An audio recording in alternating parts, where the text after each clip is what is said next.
வணக்கம், welcome to Josie's traditional life. இன்றைக்கி நம்ம இதை பற்றி பார்க்க போகிறோம் அப்படின்னு சொல்லி பார்த்தா, இடுப்பில் சிலருக்கு பார்த்தீங்க அப்படின்னா ஒரு பிடி மாதிரி இருக்கும். எந்த ஒரு வேலையுமே செய்ய முடியாது, குனிய முடியாது, நிமிர முடியாது. இடுப்பில் வலி இருக்குது, இடுப்பில் பிடி மாதிரி பிடிச்சிக்கிட்டு வாயு பிடிப்பு மாதிரி இருக்குது அப்படின்னு சொல்லுவாங்க. அதுக்கு நம்ம எப்படி ஒரு 2 நிமிஷத்தில் நிவாரணம் கொடுக்கக்கூடிய அளவுக்கு ரொம்ப சிம்பிளான ஒரு மருந்து அப்படின்னு சொல்லி தான் நம்ம பார்க்க போகிறோம்.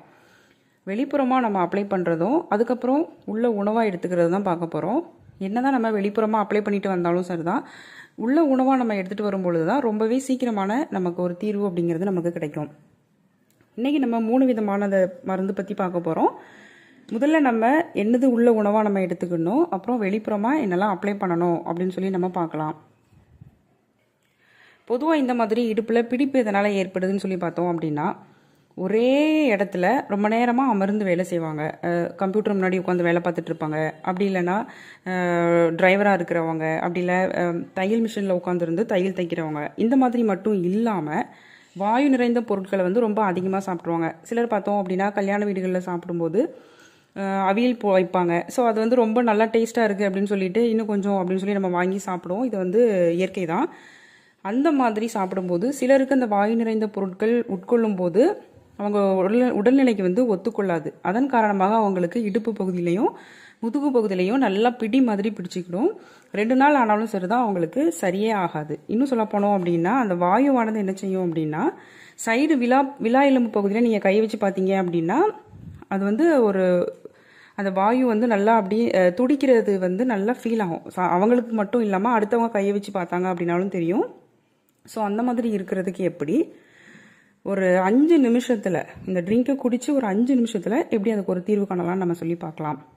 இதுக்கு நம்ம முதல்ல எடுத்துக்கிட்டது இந்த சுக்கு பெரும்பாலும் பார்த்தீங்க அப்படின்னா, இடுப்பில் ஏற்படக்கூடிய வலி, இடுப்பில் பிடிப்பு இருக்குது, இல்லை மூட்டுகளில் வலி இருக்குது அப்படின்னா அதை சரி பண்ணுறதுக்கு நல்ல ஒரு நிவாரணம் கொடுக்கும் நமக்கு. முதல்ல நம்ம இந்த சுக்கு எடுத்துக்கலாம்.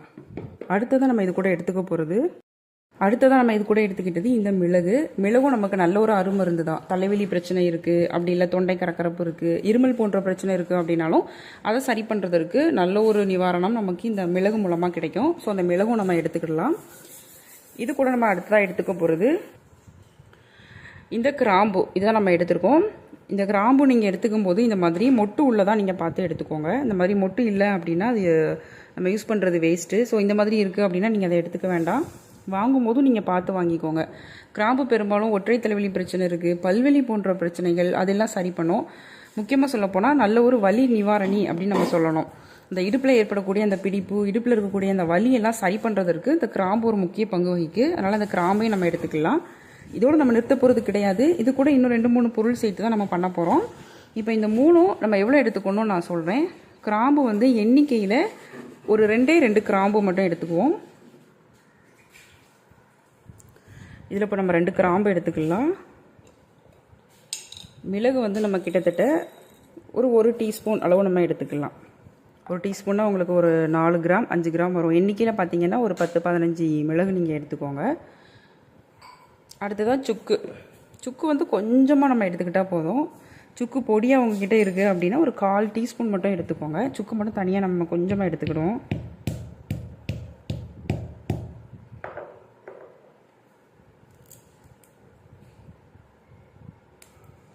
இவ்வளோ போதும் உங்களுக்கு சுக்கு. இப்போ இந்த 3ஐயும் முதல்ல நம்ம தட்டி எடுத்துக்கலாம். ரொம்ப போட்டு நம்ம மையாக அரைக்கணும் அப்படிங்கிறது இல்லை, லேசாக இந்த மாதிரி க்ரஷ் பண்ணாலே போதும். நம்ம எல்லாமே உங்ககிட்ட பொடியாக இருக்குதுனாலும் பிரச்சனை இல்லை. சுக்கு பொடி 1/4 டீஸ்பூன் எடுத்துக்கோங்க. மிளகு பொடியும் ஒரு 1/4 டீஸ்பூன் எடுத்துக்கோங்க. கிராம்பு மட்டும் கொஞ்சமாக ஒரு பிஞ்ச் இல்லைனா 2 பிஞ்ச் மட்டும், அதாவது 2 சிட்டிகை அவ்வளோ மட்டும் எடுத்துக்கிட்டால் போதும். இவ்வளோ பவுட்ரு பண்ணால் போதும் நமக்கு. இப்போ இதை நம்ம தனியாக எடுத்து வச்சுட்டு ஒரு கிண்ணத்தில் அடுத்ததான் நீங்கள் என்ன பண்ணுங்க அப்படின்னா, இந்த மாதிரி கொள்ளு எடுத்துக்கோங்க. கொள்ளுனா என்னது அப்படின்னா காணப்பருப்பு அப்படின்னு சொல்லுவோம். இந்த மாதிரி கொள்ளு எடுத்துக்கோங்க.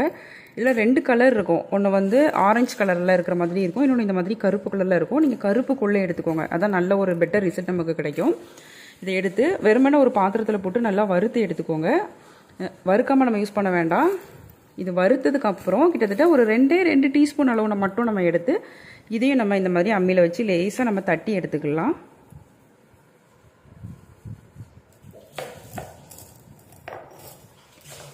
இதையும் அப்படி தான் ரொம்ப போட்டு நம்ம பவுடராக ஆக்கணும் அப்படிங்கிறது இல்லை.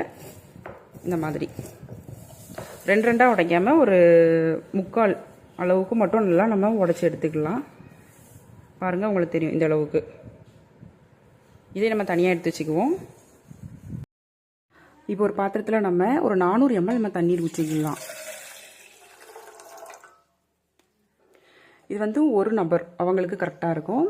இதில் நம்ம இந்த மாதிரி தட்டி வச்சுருக்கிற அந்த சுக்கு, மிளகு, கிராம்பு, அது கூடவே நம்ம காணப்பருப்பு தட்டி வச்சுருக்கோம், அதையும் நம்ம இது கூட சேர்த்துட்டு ஸ்டவ்வும் ஆன் பண்ணி கொதிக்க வச்சு எடுத்துக்கலாம்.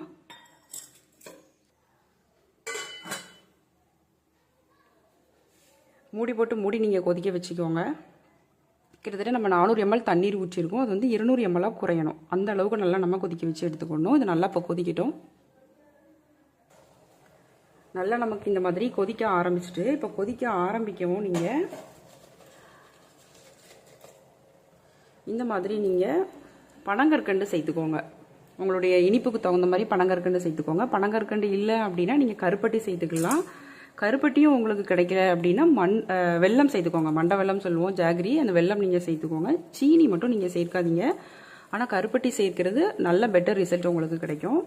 இப்போ சேர்ந்து நல்லா கொதிக்கட்டும். இப்போ நல்லா நமக்கு கொதிச்சுட்டு 200 ml நமக்கு குறைஞ்சிட்டு, இப்போ நம்ம இதை ஸ்டவ்வை ஆஃப் பண்ணிவிட்டு ஒரு வடிகட்டி வச்சு நல்லா இதை நம்ம ஃபில்டர் பண்ணி எடுத்துக்குவோம்.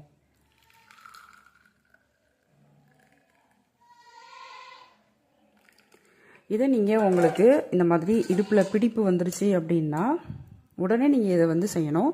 முக்கியமாக இது கொஞ்சம் வெதுவெதுப்பான சூடாக இருக்கிறப்போ நீங்கள் இதை குடிங்க. மிதமான சூட்டில் இருக்கிறப்போ நீங்கள் இதை குடிச்சிங்க அப்படின்னா ஒரு 5 நிமிஷம் தான், அதிகபட்சம் உங்களுக்கு 10 நிமிடங்கள் உங்களுக்கு எடுக்கும். அவ்வளோதான், டக்குன்னு வந்து உங்களுக்கு விட்டுரும். அப்படி இல்லை ரொம்ப நாள் வந்து எனக்கு இந்த மாதிரி இடுப்பு பிடிப்பு இருக்குது, வலி இருக்குது அப்படின்னா ஒரு 2 நாள் மட்டும் நீங்கள் எடுத்துகிட்டு வாங்க. கண்டிப்பாக வந்து சூப்பரான ரிசல்ட் உங்களுக்கு கிடைக்கும். வெறும் வயிற்றில் தான் எடுக்கணும் அப்படிலாம் கிடையாது. நீங்கள் சாப்பிட்டதுக்கு பிறகு ஒரு 30 நிமிஷம் கழித்து நீங்கள் எடுத்துக்கலாம். அப்படின்னா சாப்பிட்றதுக்கு முன்பதாக கூட நீங்கள் எடுத்துக்கலாம். கண்டிப்பாக வெறும் வயிற்றில் அப்படி எடுக்கணும் அப்படிங்கிறது இல்லை. மிதமான சூட்டில் நீங்கள் மெதுவாக குடிங்க. ஒரு மருந்து குடிக்கிற மாதிரி நம்ம குடிக்கக்கூடாது. இப்போ நமக்கு பிடிச்ச ஒரு ட்ரிங்க்கு, ஒரு காஃபியோ, ஒரு டீயோ, அப்படி இல்லை வேறு ஏதாவது ஒரு ஜூஸ் குடிக்கிறோம் அப்படின்னா ருசித்து நம்ம குடிப்போம். அதே மாதிரி நல்ல பொறுமையாக நிதானமாக நீங்கள் அதை அப்படியே குடிச்சிட்டு வாங்க. கண்டிப்பாக எஃபெக்டிவான ரிசல்ட் உங்களுக்கு கிடைக்கும்.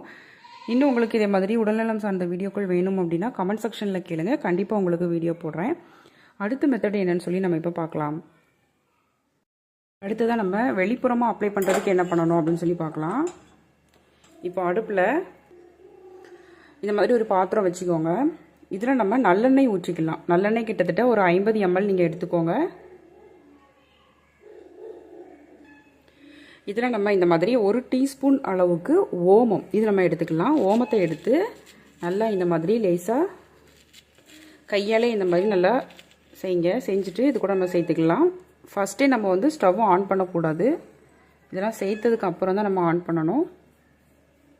இப்போ நம்ம ஸ்டவ் ஆன் பண்ணிக்கலாம். இப்போ நல்லா நம்ம இதை காய்ச்சி எடுத்துக்கணும்.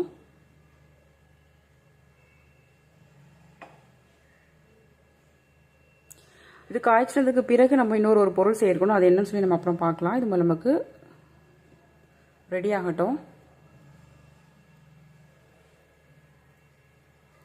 ஃப்ளேம் நல்லா கம்மி பண்ணி வச்சுக்கோங்க. ரொம்ப ஹை ஃப்ளேமில் நம்ம வைக்க வேண்டாம். இந்த மாதிரி லோவாக சிம்மில் நீங்கள் வச்சுக்கோங்க.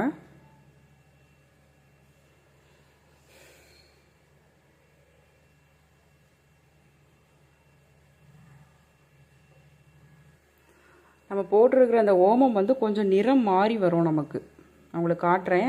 அந்த எண்ணெயும் நமக்கு நல்லா நிறம் மாறி வரும். கண்டிப்பாக நீங்கள் நல்லெண்ணெய் தான் எடுத்துக்கணும். வேறு எண்ணெய் நீங்கள் எதுவும் எடுத்துக்க வேண்டாம். நல்லெண்ணெய் எடுத்துக்கோங்க. இப்போ பார்த்தீங்கன்னாலே தெரியும் உங்களுக்கு நல்லா நிறம் மாறி வந்திருக்கு. நம்ம போட்டிருக்கிற அந்த ஓமம் வந்து எண்ணெயில் பட்டு நல்லா பொரிஞ்சு நிறம் மாறி வந்திருக்கு. இப்போ நம்ம ஸ்டவ்வை ஆஃப் பண்ணிவிட்டு இதில் நம்ம சூடம் சேர்த்துக்கணும். நல்லா சூடாக இருக்கும்போதே இந்த சூடத்தை வந்து நம்ம சேர்த்துக்கணும். அப்போ தான் நல்லா உங்களுக்கு இலகி வரும். இதுக்கப்புறம் நம்ம அடுப்பில் வைக்கக்கூடாது. இப்போ இதை நீங்கள் நல்லா வடிகட்டி எடுத்துக்கோங்க. நல்லா ஆறணும். நல்லா சூடு ஆறுனதுக்கு பிறகு வடிகட்டி எடுத்துக்கோங்க. வடிகட்டினதுக்கு பிறகு உங்களுக்கு அந்த இடுப்பில் வாயு பிடிப்பு இருக்குது அப்படிங்கும்போது அந்த இடுப்பில் நல்லா அப்ளை பண்ணிக்கோங்க.